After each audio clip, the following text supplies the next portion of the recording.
بالآخر پاکستانی جو یقیناً موجودہ صورتحال پر انتہائی فکر مند ہے، انہیں ایک بار پھر یقین دلانا چاہتا ہوں کہ انہیں مزید انتظار نہیں کرنا ہوگا۔ اللہ کے فضل و کرم سے آئندہ ہفتہ تبدیلیوں کا ہوگا، ملک میں جاری جمود تشنج کا خاتمہ ہوگا اور انشاءاللہ سخت فیصلوں کی جو پاکستان کو شدید ضرورت ہے اب وہ ہوں گے۔ زرداری شہباز حکومت پہلے ہی ہاتھ کھڑے کر چکی ہے۔ اس حکومت کے تحت گزرے 40 دن قیامت بن کر گزرے۔ ڈالر 200 روپے کی حد پار کر گیا۔ کل اسٹیٹ بینک انٹرسٹ ریٹ میں مزید 1% اضافہ کر دے گا۔ اسٹاک مارکیٹ 18 ماہ پرانی سطح سے بھی مزید نیچے جا رہی ہے۔ زرداری شہباز حکومت کی ان گزرے 40 دنوں میں اولین کاوش و ترجیح یہ رہی کہ اس حکومت کے بڑوں کے خلاف میگا کرپشن کیسز دفن ہو جائیں، ثبوت، شواہد، گواہان تحس نحس کر دیے جائیں۔ خدا کا شکر ہے کہ سپریم کورٹ نے بروقت کارروائی کر کے یہ مذموم سازش ناکام بنا دی۔ حالات معیشت سدھارنے کے لیے جن اقدامات کی ضرورت تھی وہ نون لیگ قائد جناب نواز شریف مسترد کر چکے ہیں۔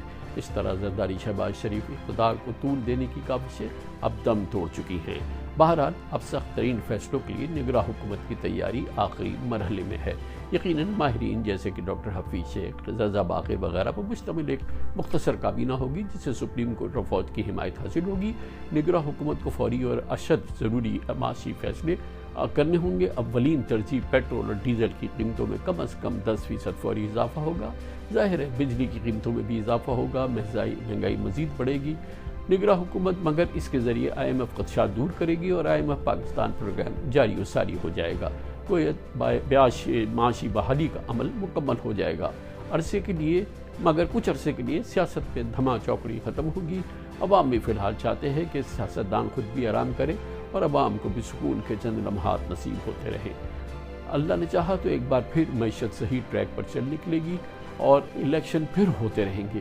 ویسے بھی الیکشن سے کب پاکستانیوں کو سکون دیا ہے۔ یوٹیوب پر گوگلی ٹی وی دیکھنے کے لیے youtube.com کی سرچ بار میں گوگلی ٹی وی ٹائپ کریں۔